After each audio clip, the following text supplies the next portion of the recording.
What's going on here?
Turn up your volume.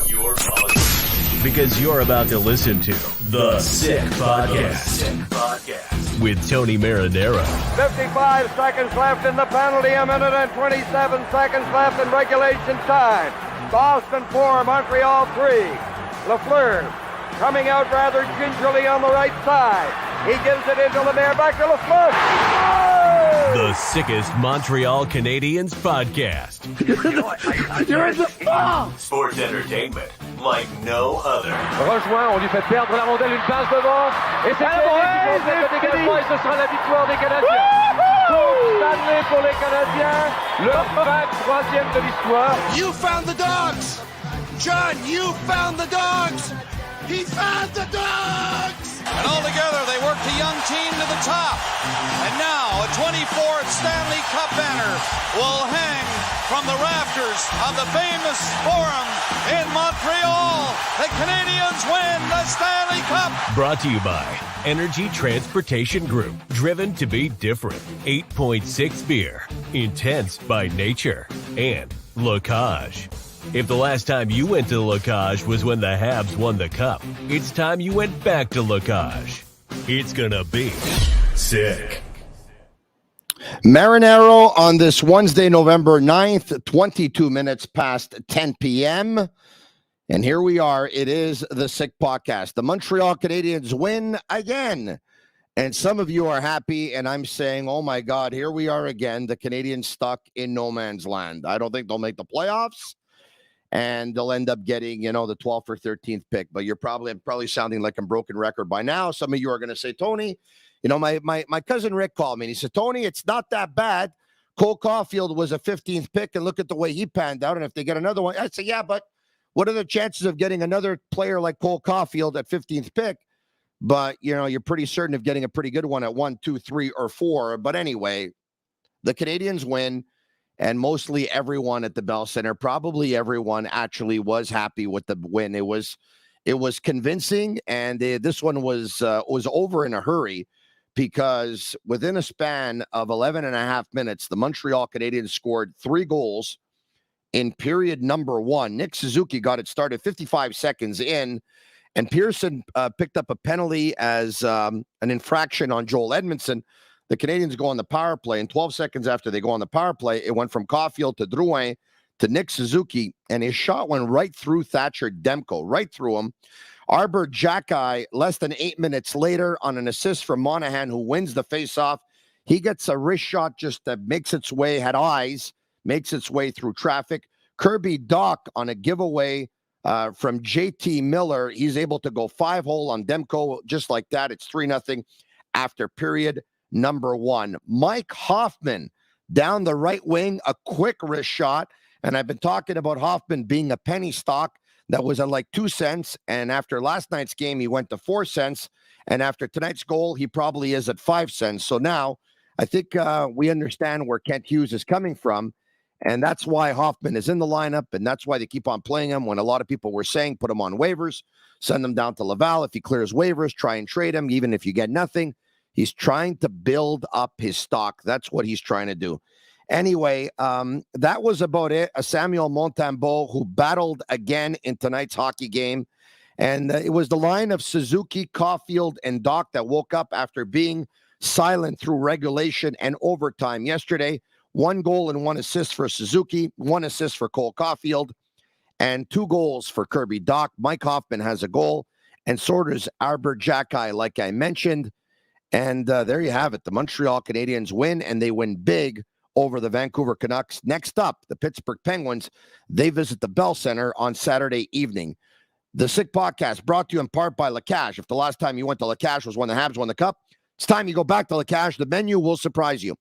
Now, usually, George Laraque joins us on Thursdays of BPM Sport, and Marc-André Perreault of TVA Sport joins us on Wednesdays. But because Marc-André Perreault is working tonight, the game at the Bell Center, George Laraque has accommodated us. He'll join us tonight, so Marc-André Perreault can join us tomorrow. The flexibility is a beautiful thing. I bring him in. George, what's going on? How you doing, Tony? I'm very good. How are you? Awesome. Thanks for doing this, man. You're always happy when the Canadiens win, eh? Oh, my God. I am happy. And it's funny because I know we've had this talk about you not wanting to see this team drafting in the no man's land because you want this team draft top 3. But you know what? The way that we swing those young kids emerge carrying this team is awesome because that's what you want to see. You want to see these kids getting better. And every day they're carrying this team. And, you just need the right mix of veteran around them, and they'll be that much better. Because you know that next year, Drouin and Dadonov will be gone. So that's some money that you're freeing up right now to improve this team. And the thing with Hoffman, yes, the last couple of games before the last 2 he was off.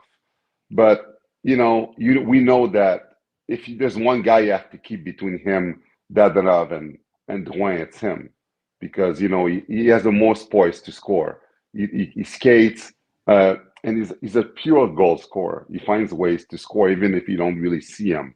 And the fact that he has another year, it's good for the Canadian that he's the guy that is the biggest threat of the 3. But you can't win with 3 guys like that in your lineup. And but the good thing is because Montreal is rebuilding,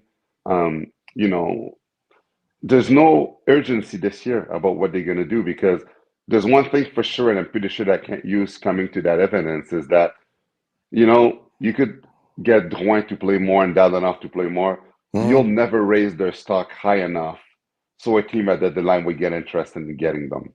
You know, Hoffman is the only guy that could interest a team because we see that, you know, when this guy is on, he could score. But these other two guys, they're done.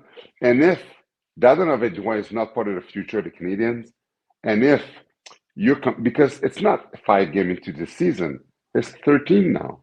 So if you're convinced that you're not going to get anything on deadline for those two guys, why playing them? Why taking ice time of young guys? If you're rebuilding, you know, push them aside, put them on waivers, send them to Laval. Because if none of give you anything in return to trade them, why playing them? I don't understand it. All right. Okay. So now Hoffman, I talked about, you know, like a penny stock, right? A lot of people were down on him, but the past 2 games, 3 goals for Mike Hoffman, and we always knew he was a goal scorer. We always knew he could shoot the puck. He shot the puck very well. You know, yesterday some would say, wow, 2 rebounds, anyone could have scored. I don't believe that, by the way, because I think there will be some players that will find a way to miss. But Hoffman tonight, another great wrist shot, and his value is going up, George. See, the thing with Hoffman, which people have to realize is, before Martin Saouli pushed him aside, Montreal, they're really into the analytics numbers that you know, analyze the players, you know, the performance on the ice. And believe it or not, Hoffman, with those numbers, he was like one of the best players on the team, the best player on the team, as when he's on the ice in terms of quality chance when he's on the ice. The numbers showed that the Canadian has more quality chance when he's on the ice. The threat that he is when he's out there.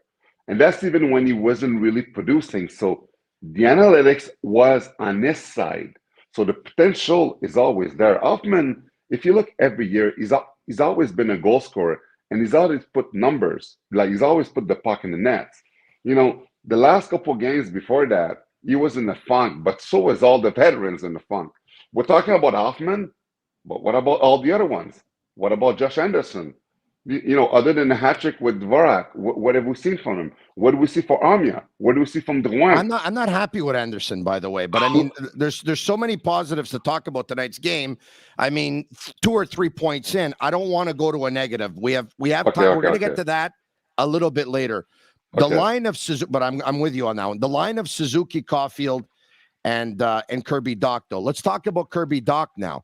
Because your buddy and my buddy, Jean-Charles Lajoie, I have to tell you, has been adamant that Kirby Dach, in his opinion, is not a centerman. He doesn't believe he's got the engagement that a centerman should have. He doesn't believe that he's got the IQ a centerman should have. We know he doesn't take faceoffs the way a good centerman should.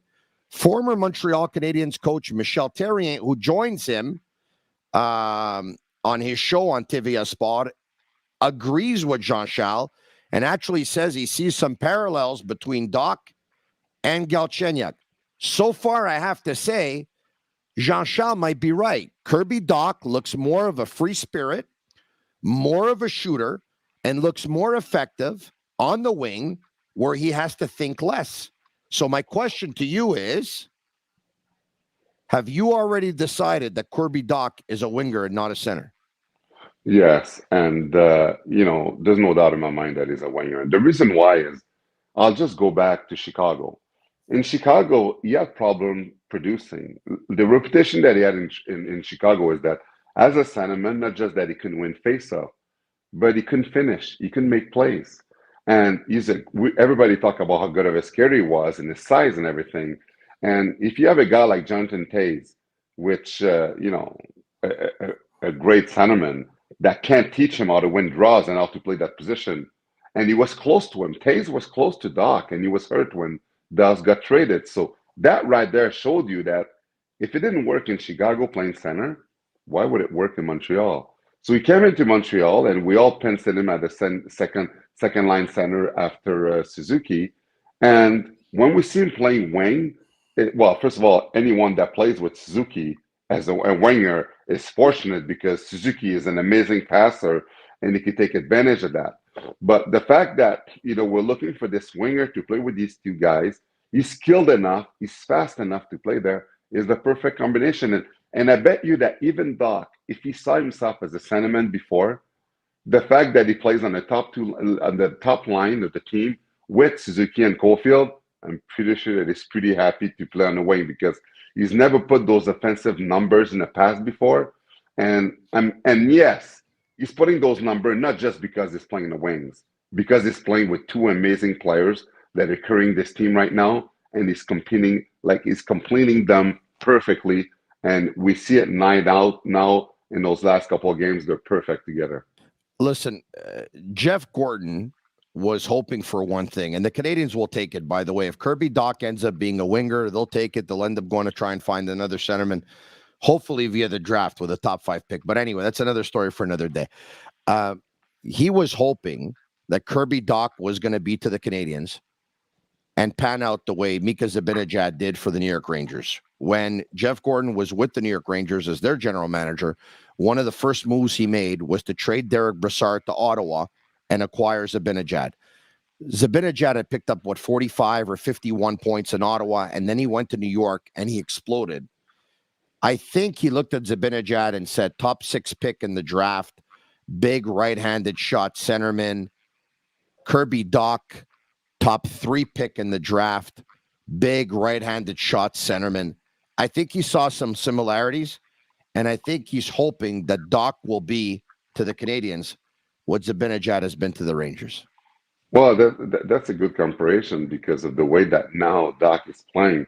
Because I bet you that Chicago did not see that, because the way he was playing in Chicago, they didn't see him getting into any high production soon because he was struggling. And, Chicago is in rebuilding phase like Montreal is too.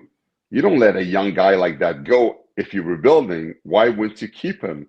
Because if you're rebuilding, that's actually the type of players you need to keep on your organization. So that's why, if I'm looking at that, is that they had doubts about the fact that he could produce.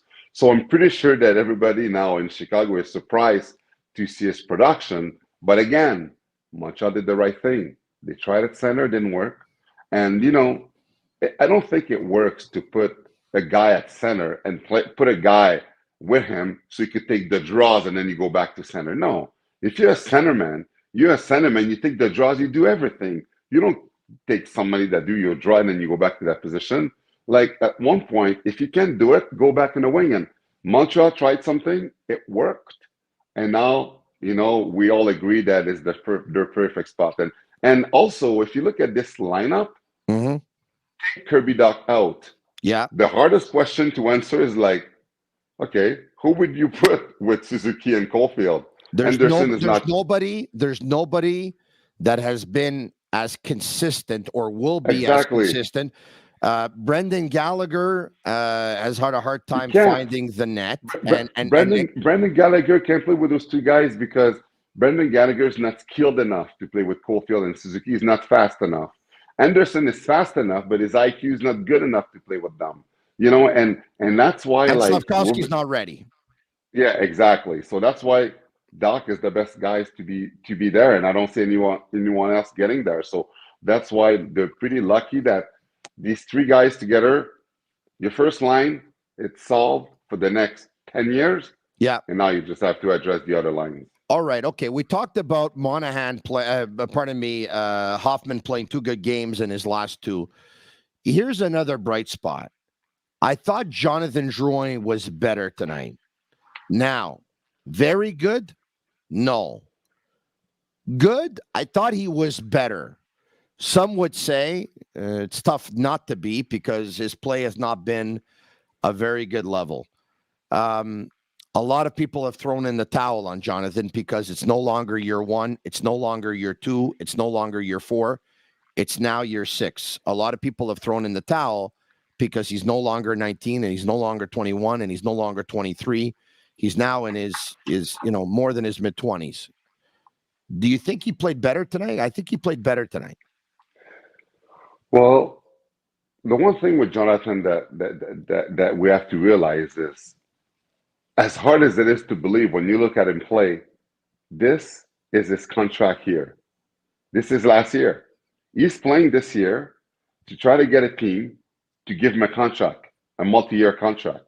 He's playing this year, his last year of his contract, to show every NHL team that, you know, he wants to play, he deserves another chance, and he wants to attract teams. And right now, he's not getting a multi-year deal. If we're saying that he's doing better, more effort, no. Drouin, if he doesn't score, if he doesn't put up points, what is he there for? First of all, we already know that he's not the future plan of the Canadiens. We know that he's gone next year. If you know that he's gone next year, what are we doing this year? Why are we putting him in a power play? To try to help him raise his stock so he can make more money? Like, no, he's not in your plan. No, they're trying to help raise his value so they can get something for him. Yeah, but Tony, do you think that the team in the NHL that are watching the Canadiens, right, that they know that the Canadiens are going to be potential sellers, right? Do you really think that the way Jonathan Drouin is playing right now, a team is going to look at him and they're going to say, this is the winger we need to win the Stanley Cup? No, the way he's the way he's playing now, absolutely not. But what if he? We're 13 games into the season. I understand. What do you think? What do you think is going to happen? Like in the next 10 games, he's going to turn into Suzuki? Like, remember, it's his contract year. Usually, a player on his contract year, they're desperate. They're like hitting. They're doing things that we haven't seen before. They're hungry. They have things to prove. And right now, the things that we're seeing, all the teams are seeing it. And it's not helping because it is hard. With all the things that's happened with him in the past, that is staying with him, there's a stigma with him that everybody around the league knows. There's scouts watching Montreal every game. So whatever I'm telling you right now, they already know that. Do you think they're going to report to their GM that this is the player that we need? Drouin has to do more than just playing harder. He has to produce. Drouin has the skills to be as creative and as dangerous as Suzuki. He can if he wants to because he has the skill, the speed, and everything. But somehow when I look at him play, he's not inspired. He plays like he's just following through the motion. He plays like someone that has a 10-year contract. When in fact, and he's in his prime too, 27. He should be having his best year in the NHL right now. And that's why seeing all this right now, you're saying that he was a bit better. That's because he was so bad last game, so invincible that today we saw him couple shifts. So we're like, oh, he was better. Like, come on. You could do more than that. You know, one of the things, and I see what's going on social media, and Jonathan Drouin is on social media, is that a lot of fans are starting to say that they're starting to be blocked by Jonathan Drouin, which is it's a scary thing, and I want to tell you why, because that means that either he and or his people are actually searching his name to see what's being said about him. And it's not a good idea to be on social media if you're an athlete, especially if you're an athlete who's not playing very well right now, and especially if you're an athlete who had, you know, some personal issues a couple of years ago and the game got overwhelming. If he and or his people are listening and or watching, my advice for what it's worth is to get off of social media, to detach from the game in that respect, to not pay attention, to not even watch the podcast or listen to the radio or watch TV, just to show up and try and have fun like when you used to show up to the rink when you were a kid. Having said all that, if it keeps on going the way he's going, you know, I'm thinking that maybe you look at Switzerland at the end of the season, in the off season. There's less pressure. It's a nice life. You play less than 60 games. You can travel the whole country in less than a 4.5-hour bus ride. You sleep in your own bed every night. You can probably walk the streets and not be known or noticed, you know. Now, listen, if he wants to play in the National Hockey League and that's what he wants and continue, I wish it for him. But like you said, he's running out of time now. But you know, Tony, when you talk about social media, I have a news for everyone that are listening to us right now. Social media is a drug. Every athlete read what's said about them on social media. They look at everything. Everybody does. We do, right? We do. No, everybody does. The players do too. And they might lie to the media when they say that they're not reading what's going on, but they know. And the thing is, there's some players that don't care, and there's some players it affects them. Jonathan Drouin, it affects them to see negative things about him in social media. Everything that he went through, the mental challenge and everything, when he reads negative comments, it affects him. But at the end of the day, we most of us, well, I can't say most of us because I don't know the percentage of athletes that are affected by it. But hockey is just a game. It's just a game. If you play bad, if your heart is not into it, it doesn't define you as a human being outside the ice. You could be a good person, but I remember Mark Messier in his book said one time, if the first compliment you say to someone, to a player that he's a good person, well, the good person, they could stay in a room and we'll take warriors to go on the ice. If the first thing you say about a guy is good and he's nice and stuff, it's not who you're going to win with. And the thing with Joe is that, yeah, he's looking at what's going on in social media. It affects them. And when you're blocking people, you're showing that it affects you. And that, again, when it does, it just added pressure. He needs to play an environment like Phoenix where no one cares about, there's no pressure about hockey. You have a little paragraph, whether you win or lost, in the papers the next day. There's 1 or 2 media max after each game, because I played there. Mm-hmm. And he's going to have to play in if you play in the NHL in a market with no pressure, that, he could have fun. And, there's no scrutiny about his game and nobody talks about it because football, baseball, like all these sports are first and hockey's dead last. So it's going to be a market like that. Or, as you said, play in Europe where he's going to burn the league in Europe, a league there's less hitting, no pressure again, and he could have fun and not worry about the pressure. Geez, I don't know what to say to your comment to if you block people on Twitter. It's because it affects you, because I blocked about 3,000. So now I don't know what to say, but I have to say I haven't blocked one in 48 hours. I'm getting better, actually. I'm not blocking. But I mean, Tony, it's okay to block people. What I'm saying is that some people it affects them, when they block them because they got insulted too much. I block people too, and I'm not a feck. I'm just a block them because people are impolite. So if they don't deserve to write to you. So I block them, but it doesn't affect me. But it's the same thing. With everything you do sometimes, like when we have strong opinion, we might block people there and there once in a while, but it doesn't affect us because if it did, we wouldn't keep going what we're doing, The podcast you're doing is exposed to so many people. So you're exposed to criticism and it's normal. And again, some people are just not polite, and if they're not, we just block them, and that's it. And then we move on with the rest of the guys that likes us. Yeah, and everyone's entitled to their opinion. A couple of people told me not to recap the game tonight because they watched the game. So I said, well, how about those who didn't watch the game? Or how about those who missed the first period? Or how about those who missed the second? There are people that work and they come home late, they miss the first period.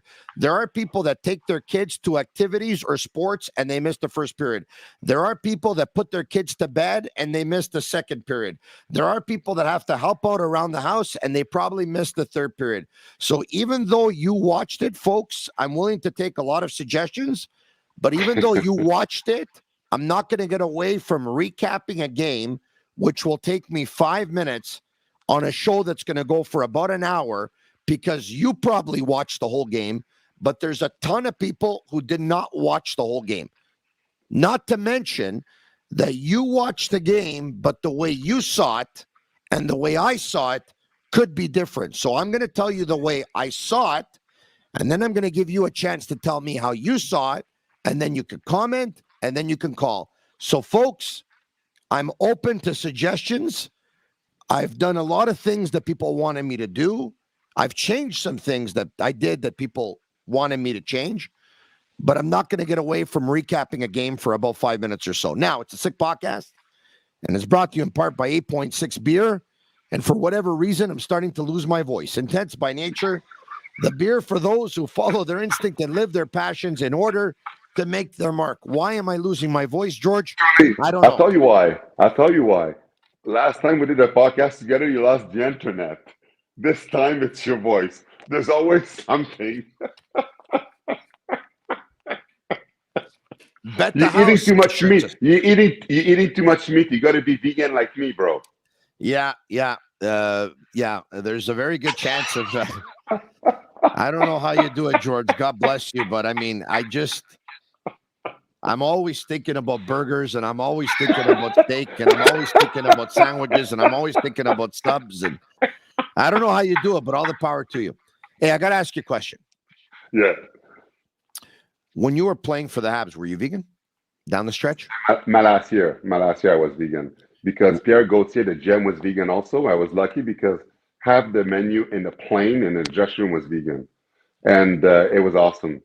It was awesome. It was perfect. And it's no problem. It's just, I don't eat any animal products. So even listen, in pregame meals, there's vegetables, there's rice, there's potatoes, there's tons of stuff. So I don't have to eat meat. And listen, and I understand what you stand for and what you do it for. I think it's very commendable. I mean, I just it's a little bit stronger than me, but I think what you stand for, I think it's awesome. All right. Marinaro and of course the Sick Podcast, brought to you in part by Energy Transportation Group. If you ship commercial freight and you want to impress your boss with how much money you can save, get in touch with the logistics professionals at Energy Transportation Group. Email them at sick@shipenergy.com or visit their website at shipenergy.com. All right, okay. Arber Xhekaj, the last time you were on, I think you were doing the Italian dance. I think you were doing the Tarantella by yourself because Arber Xhekaj served a serious correction to Zach Cashin. He scores a big goal tonight. He's got this quick wrist shot that has made its way through traffic on a couple of occasions this year. Has he proven to you that he is 100% ready for the National Hockey League, or 80% ready for the National Hockey League, but you're willing to live with that 20% where he's not quite ready? We're willing to live with the 20%. No one in their right state of mind could say that he's 100% ready because, we know that he started the season because of the injuries of, Madison and Edmondson. Edmondson is back. So do I like Xhekaj better than Wideman? Yes. Do I like him better than Kovacevic? Yes, but Kovacevic is a better defenseman, but Xhekaj brings a dimension, a physical dimension that Kovacevic doesn't. Kovacevic has more experience. He's in his mid-20s, George. So his read and reacts are a bit better because he's been around the block a little bit longer. That's why we're willing to live with his mistake. It's a rebuilding year, so it's not that big of a deal. Xhekaj brings a dimension, as I said, that's very important, physical dimension. Savard is not going to be there for when this team is going to start winning. You need that physical presence of Xhekaj that he brings to defend those young guns too. You saw how they play bigger, the fact that Xhekaj is there. And Anderson, you don't want him to fight because with his shoulders injuries, he's going to get hurt. So you want Xhekaj to be that presence and to do that. And just the fact that he's getting better and he's learning, and 19 minutes tonight, he played lots again. It's good. It's perfect, and then because I hope that when Madison is back, Xhekaj stays in the lineup and he stays in the third line pair and he keeps learning because I like what he's done and what he's contributing. He knows what he has to do. He has to stay physical because, that's what brought him in the NHL. That's what's going to help him stay. But he has to bring that dimension to keep other teams honest. And as long as he's going to do that, I think he has a spot in the top 6. Hey, I'm not going to make people get away with just anything here, even though there's freedom of speech. People could say what they want pretty much. But I'm getting some comments that you didn't fight Chara. You fought Chara, right? Didn't you fight him a couple of times? I fought Chara twice. Actually, I chased Chara all my career. When I played against him, I've always wanted to fight him. I remember... Was it in the same game that the 2 times you fought him? Yes, was in the same? Yes. So I'll tell you what happened is when Chara played in Ottawa, true story, you could ask André Roy if you don't believe me. André Roy used to tell me, because he played with Chara, he used to tell me that Chara would come up to him and say how he was afraid of me and he was hoping that I was not going to go chase him and do anything. I would chase Chara. He wanted nothing to do with me when he played for Ottawa. When Chara played in Boston, that was the game I was with Pittsburgh. We're playing in Boston. We were up 5-0. And in the face-off, Chara comes up to me. He's like, George, come on, let's go. And I was like, just before the face-off, I was like, finally, I've chased him all my career. And actually, in a pregame skate of that game, He asked me for my stick in the warm-up. Oh, yeah? People in my team were like, they call him like, oh my God, you see how chicken shit, how he is? He's asking for my stick. I signed him my stick after a pregame skate. So that game, we're pummeling that team 5-0. And then Chara, the captain, he has to assume that he has to ask me to fight. So anyway, we're fighting. And when we fought, he pulled my jersey and he went on his back to make it look like he lost his balance. And I fall on top of him. So and then I'm yelling at the referees, when you're not giving us 5 minutes for that. You're giving us 2 minutes, we're going again. I was in the penalty bench and I was yelling at Charas, like, what was that? What are you doing? You want to fight or you don't want to fight? Because what he did is called pulling the chute. Some guys, sometimes what they would do just to get the fighting major, you go on with a guy, you don't want to get hurt. So you grab the jersey and you go on your back. People that don't know fighting, they don't understand that technique. But people that do that could just look like he fall. So we went back at it the same game. He did the same thing. He grabbed my jersey again and he went in his back. That was it. So it was embarrassing. So if he fought smaller guy like Guillaume Latendresse, he would open up and knock him out like he did. But big guys like me, you know, that's why a lot of people say that even though he was strong as Knox, he wasn't brave. And no, he never really, to me, I never had any problems with him. I rocked him. I went after him. I did everything I could. And he wanted nothing to do with me ever. Which fight was your toughest fight, seeing as we're on the on that topic? Oh, man, the toughest one, Brashear, Donald Brashear, Derek Bougard, Wade Belak. And it's crazy because 2 of those 3 guys are dead. Wow. You know, and may they rest in peace. Just so you know how tough this job was. And man, Ty Domi, Stu Grimson, Matt Johnson. Man, it's tough to measure which one was the hardest because they were all hard. And I'm just happy that I got to tell you, Ty Domi, pound for pound, hard to beat. Pound for pound, very, very hard to beat. You know who else than Ty Domi, pound for pound, was also very good too? Darren Langdon. A lot of people don't know that. Darren Langdon, yes, he was small, he was tiny, he could go on forever. He had a very good technique too, right? He had a very good technique. Yeah, his technique was one of the best. That was also one of the hardest fights I had because I remember when I fought him, the referee he kind of like, I would try to hit him and then I give everything I had for a minute and a half. And then he started to fight after a minute and a half when I was gassed up. that guy could go on forever. It's crazy. Wow. And he was very good at what he did. Yeah. The most courageous guy? The most courageous guy. Would it be Ty Domi because of the pound for pound? Would it be him? Actually, yeah, Ty Domi. Because, you know what? He rocked Probert a few times. He before my era, Ty Domi fought all those big heavyweights, and they had like 5-6 inches on him, 50 pounds on him, and he did very good. So he was courageous to do that because you remember how many hits to the head he used to get? He put his head down, he was getting hit, and people were like, it wasn't hurting him. Like when he put his head down, and people would hit him in the head, and then he would come in the inside. It doesn't matter how hard your head is. Every time you get punched in the head, it does hurt. And you would go on like this because people they had the reach advantage, and he would go in. He was like a gamer, man. And it's amazing. He played over 1,000 games in the NHL. To have this size and to play the job that he did, that was impressive. Wow. With Big George Laraque, we're not going to keep you much longer. But what do you think is the next thing that we should pay attention to with this team or with this group of players? Is there one thing that's on your radar, one thing that's caught your attention? Is it have you moved on from Dadonov? Have you moved on from Drouin?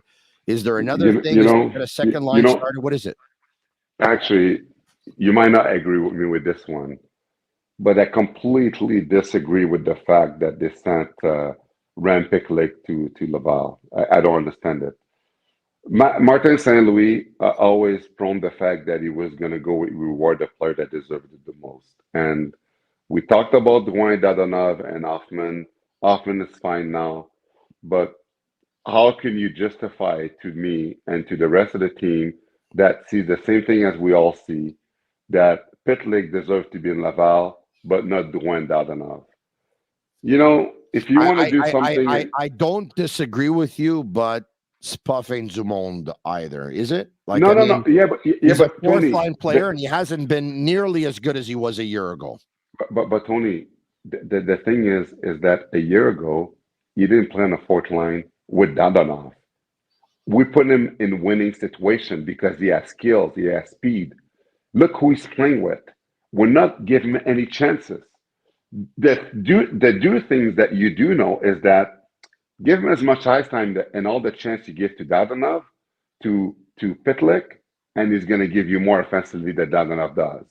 He's faster. He's more poised. He's more creative. But you know why they did it, George, right? But George, you know why they did it? They didn't do it because Marty St. Louis wanted to take the easy way out and put Pitlick through the waivers. And you know, everything you're saying, St. Louis knows.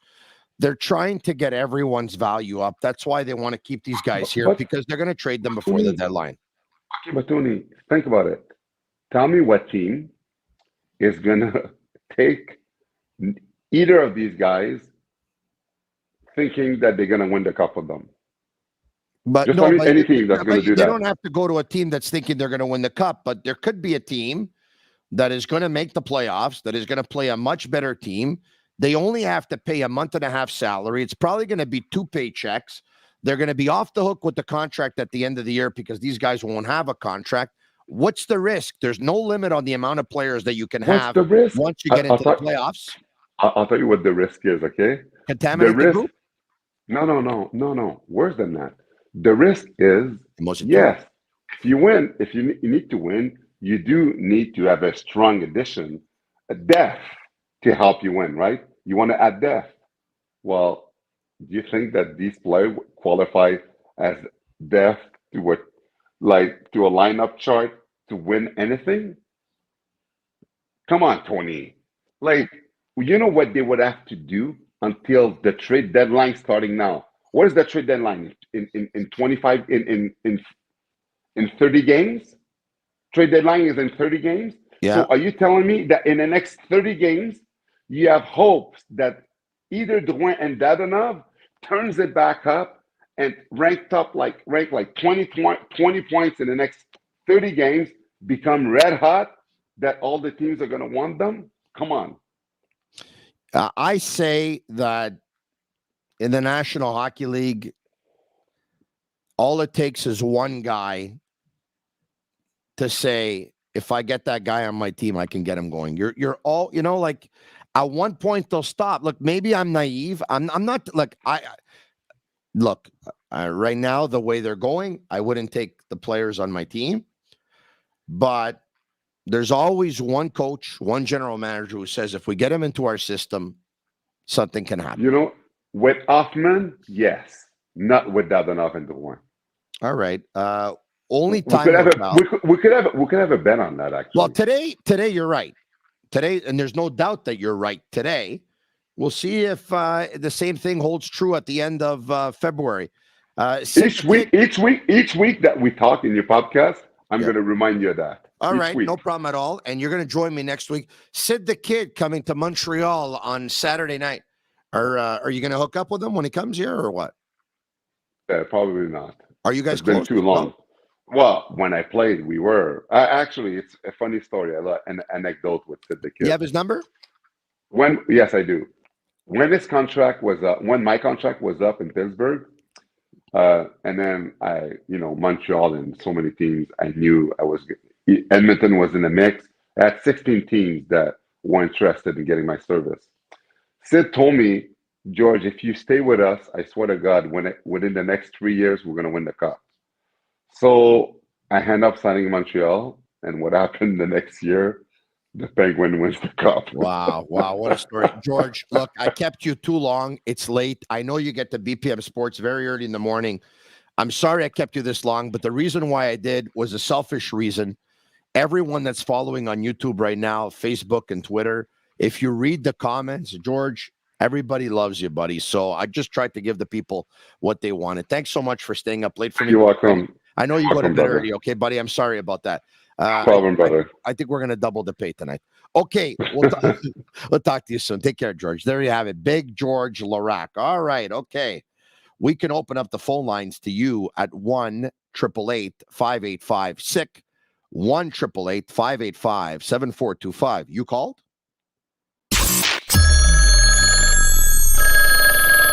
You called. Presented by Playground. Playground, your premier gaming destination located just over the Mercier Bridge, only minutes from downtown Montreal. We are going to get to the callers at 1-888-585-SICK, 1-888-585-7425. Comment SICK and hit the like button if you're watching right now. Hit the like button on Facebook, hit the like button on Twitter, hit the like button on YouTube. Comment SICK on Facebook, comment SICK on Twitter, comment SICK on YouTube. And if you're watching on Facebook or Twitter, but you're not subscribed to our YouTube channel, subscribe now. It's pretty fun for us when you do so. And if you're going to listen in at any point on Google, Apple, or Spotify, leave us a 5-star review with any comment that you want. We appreciate it. We go to the phone lines, and I'm just waiting to hear to see who we're going to. And we are going to Josh. Josh, where are you calling me from? I'm calling you from DDO in the West Island. From DDO. Okay, fantastic. What's on your mind, Josh? Honestly, I'm thinking when Sikorsky comes back, I think he should play on the first line. I think Dach needs to handle his own line. I think he needs to be a center. I think we recruited him as a center. What do you think about that, Tony? I wouldn't fix anything that's broken. I would have agreed with you that they went out to get him and they invested in him and they should invest in center. But breaking something that is working is just not the most intelligent thing to do. Thanks so much. No, Tony, hold up. Hold on a second. Jimmy says, no, we got to run. I appreciate you calling. Thank you. Jimmy Cristo says, I play your podcasts in bed when I'm about to go to bed. When I'm in, oh, that's very, very nice. Thank you so much. Phil Bolger says, sick. Others, Sunny Patel says, way to go, DDO. All right. Mr. Major says, no, you cannot do that. Taking Dach attack off the line when he's red hot is not something that Jordan Langlois would do either.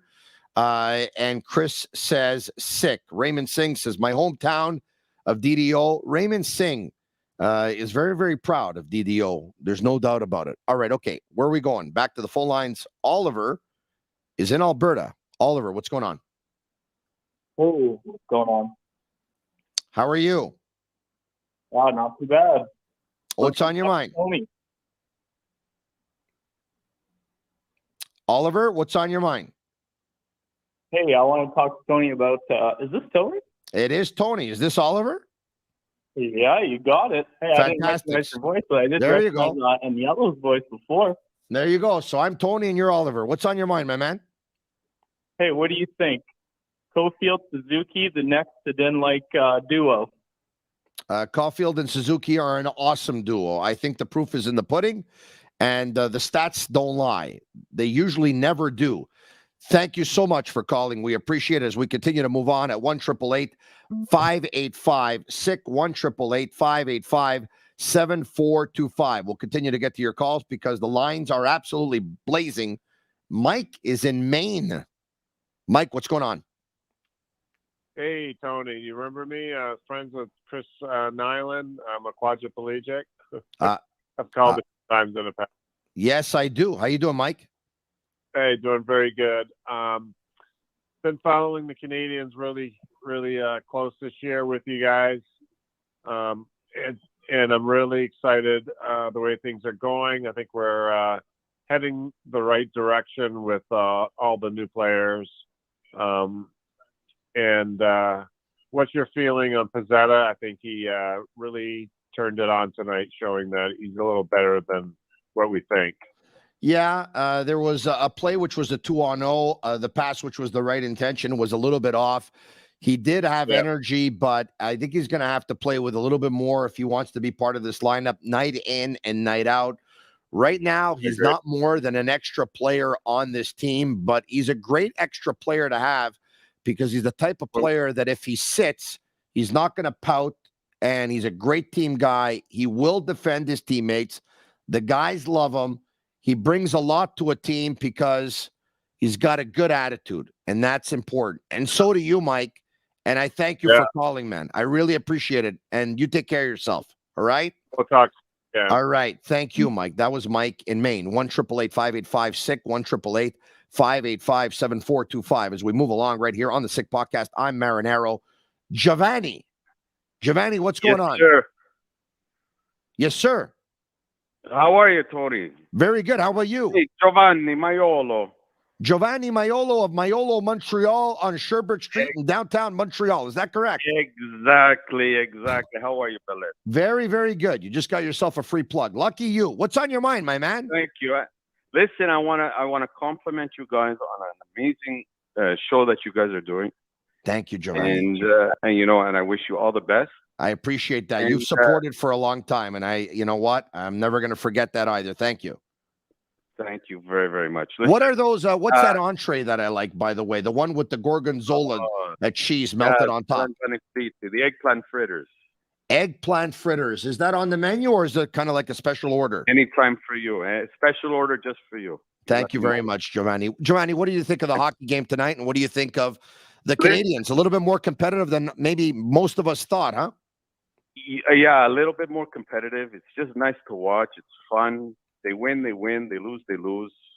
It's finally we haven't felt like this in a long time for a bright future. So it's nice. It's nice. You know what, Giovanni?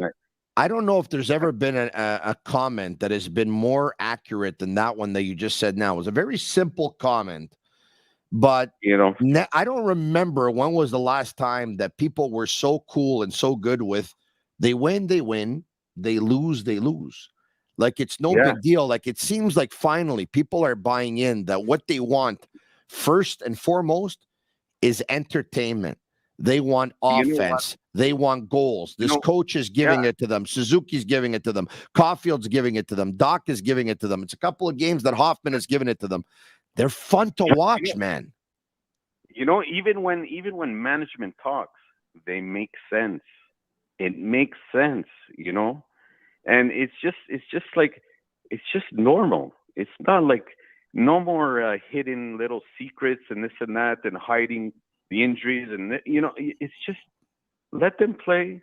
You watch in a few years, 2-3 years, things will be back to normal. It's really nice to see, and they have a great future. It's fun to follow the players also. You want to know how many points Suzuki is making, or Caulfield, how many goals he's scoring. Slafkovsky, maybe Calder. Who knows? I doubt it, but who knows? You want to know if Jake Allen can play 40 games. It's just Xhekaj. You want to see him play against Reeves. Giovanni, with all due respect to everyone who's called us ever since we started the Sick Podcast, this was one of the most enjoyable calls. I am a little bit biased, though, because I love you. Thanks, Giovanni, and thanks for the kind words. We'll talk to you soon, okay? There you have it. Giovanni Maiolo. Now, we go to our comments. Forget the tank coming from Audio Murphy. Could this be the Montreal Canadiens' Cinderella season? Wow. A Cinderella season means what? It means you make the playoffs and you surprise in the playoffs. It could be. I'm still not going to bet on them making the playoffs, but they're better than a lot of us thought. They're better than I thought. I'm going to admit that right now. Patrick is in Lachine. Hello, Pat. Hey, Tony, from one LCCHS to another. How you doing? Very, very good. What year did you graduate in? 86. I graduated in 1990. Yeah, I know. Just before you. So yeah, I think my one of my sisters graduated in 87, if memory serves me well. Okay, close enough.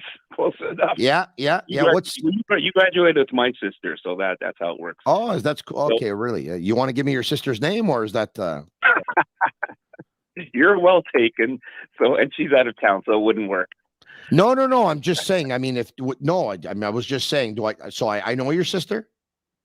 Oh, I don't think so. Okay. In the basketball team and whatnot, but I don't know Della. But I don't know if you know her. Okay, it doesn't ring a bell. But go ahead. What's on your mind, Pat? Yeah. Do you think? I know we're going to be selling, I guess, or to get picks maybe. But I can't be surprised if they make at least the first round of the playoffs the way they're playing now. I look forward to watching the game, even though we keep saying they're not going to do anything this year. But I'm just drawn to watching them night after night. But I'm thinking they could make at least the first round playoffs if they keep playing like this. Yeah, why don't we take a look at their schedule, all right? They host the Pittsburgh Penguins on Saturday. Then they host the New Jersey Devils, by the way, who've had a great start to their season. That too has really, really surprised me on Tuesday. On Thursday, they're going to be in Columbus when they visit the Blue Jackets. And then next week on Saturday, John Tortorella's Philadelphia Flyers come into town. And finishing off the month of November, they host the Buffalo Sabres. They go to Columbus to play the Blue Jackets. They go to Chicago to play the Blackhawks, and they host the San Jose Sharks. The month of November, still not all that bad. I think the schedule will get tougher once the middle of December comes around. They got the Lightning twice in 11 days. They got the Colorado Avalanche. They're going to be in Dallas. They're going to be in Florida. They're going to be in Washington. They're going to be in Nashville. The host the Rangers from the 17th of December to the 5th of January. They run into a tough schedule. But for the rest of November, I think it's a pretty good schedule. Okay. Because you guys go by 10 games, right? 10 games. See how they're doing each 10 games. Is that the thing they do? Well, I mean, everyone looks at it differently, type of thing. But yeah, I guess you can look at it in 10-game segments because an 82-game season, you break it up in 8, and that's how you have it. And man, I was just itchy on my back for a second there. Okay, hey. I enjoyed the last 10 anyway. So yeah, no, it's been. Look, no one's complaining with the entertainment, and we know that they don't give the tickets away. We know that no team gives the tickets away, and we know that it's been getting more and more expensive every year. And there's only so much disposable income to go around, and so much of your entertainment dollars. But they're fun. They're fun to watch, and they're more fun to watch than they have been, I think, in a very, very long time. Tom Crouchman says Matheson will make us even better. Yes, he will. Mark Fidanza says they will make the playoffs, Tony. Bet the house. I'm not going to do that just yet. No. Why don't we get to another comment or two? Mark Fidanza says they will make the playoffs, Tony. Bet the house. Hello? Yeah. Who's this? Yeah, it's Renee. Hey, Renee. Where are you calling me from? Calling you from the beautiful Peachland, BC. Ah, from BC. Okay. What's going on? Oh, I was just calling in and say what an awesome game it was tonight. It was, yeah. Who caught your attention? Oh, Suzuki, Dach. I'm glad we made that trade for Romanoff. You know what? And so am I. And when Dach was taking a while to get going, a lot of people on here were making it sound like the Canadians traded away Bobby Orr. Folks, I liked Romanov as much as you did, and I like the fact that he could hit like a truck, but he was easy to trade considering that they had Caden Gooley, Jordan Harris. Oh, exactly. The Jaden Struble coming up, Logan Mailloux, Lane Hudson, Arber Xhekaj. They're deep in terms of young defensemen. And, I'm not going to say Romanov is easily replaceable, but he's replaceable for sure. Thank you so much for your phone call. I really appreciate it. Thank you again. I even wore. We lost them. I'm sorry. It's not me that presses the hang up button. So sorry about that. And you call back anytime. Marinaro, look at my top. It's bet the house, but I'm not willing to bet the house yet that they're going to make the playoffs. But I will bet the house that you're going to see goals from this team more often than not. And in terms of our apparel, you can check it out, our Sick merch at sportbuffshop.com. Use code SICK10 for 10% off on all of their items. You can also shop all your sports licensed lifestyle apparel, including hoodies, caps, and T-shirts of your favorite teams from all major sports leagues. The Canadians win by a score of 5-2. And Nick Suzuki picks up a goal and an assist for Cole Caulfield, and 2 goals for Kirby Dach, and the win for Samuel Montembeault. Once again, will we be back? We will be back tomorrow at 10 p.m. Eastern. And Marc-André Perrault of TVA Sport will join us, as will Chris Latournade, who I'm hearing will open up a box. I'm talking about player cards tomorrow on the Sick Podcast. Special thanks to 8.6 Beer, Intense by Nature, Laraque, and Energy Transportation Group. This podcast is brought to you in part by them, the Sick Podcast. Follow us, subscribe to our YouTube channel, follow us on Facebook, follow us on Twitter, leave us a 5-star review on Google, Apple, or Spotify. Hit the like button, tell your friends about it. Sharing is caring. Tell everyone this podcast is sick. They're going to ask you who, you tell them. He's Marinaro. Have a good night. Go Habs, go. And that's a wrap. Hope you don't miss us too much until next time. Follow the Sick Podcast with Tony Marinaro on YouTube, Instagram, Facebook, Google Play, and Apple Podcasts. The Sick Podcast is brought to you by Energy Transportation Group, driven to be different, 8.6, intense by nature, and Laraque. If the last time you went to Laraque was when the Habs won the Cup, it's time you went back to Laraque. The menu will surprise you.